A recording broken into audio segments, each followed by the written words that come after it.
Greetings, my name is Eric Teixeira. Welcome to the second installment of On the Road, my weekly web series that follows my adventures as I attempt to spend 1 year as a traveling musician on the road.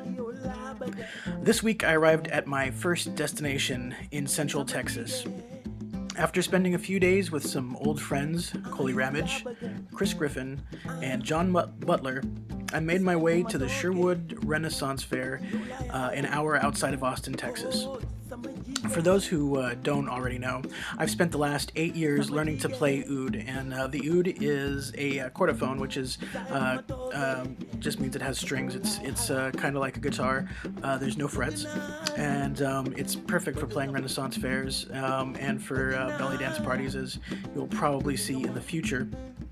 And one of my goals as I travel the country is to join up with Renaissance fairs.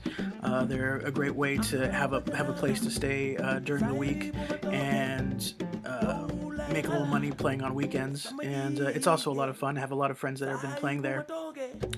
Right now, I am not yet under contract, so when I went to the Sherwood Renaissance Fair, I went as a paying customer and stayed in the patrons' campsite.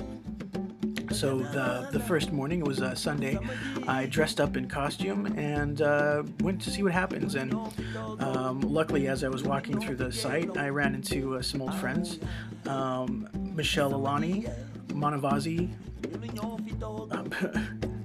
Vanamazi, sorry guys, Wine and Alchemy, and Antonio H. Albaran, and luckily all those guys are really nice and allowed me to play with them throughout the day. And at the end of the night, I even got to host some late night comedy as we were waiting for Sick and Amanda Kitchens to perform to top things off. It was a great performance. And after the night was over, I gathered my stuff and went back to my car and had a cold but comfortable night in the patrons' camp. I will tell you a little bit more about Renaissance fairs in the future as I kind of build up my routine and kind of give you an insight as to how that's all going. Next week, I'm going to be heading to the Florida Renaissance Festival just outside of Fort Lauderdale, and please join me for that. For now, you can click if you like what you have just seen, or subscribe, or click like if you like what you've just seen, and subscribe to my YouTube channel, or I'm also now on Facebook and Twitter, so you can catch my ramblings on those sites. And for now, my name is Eric Teixeira, and I'll see you next week on the road.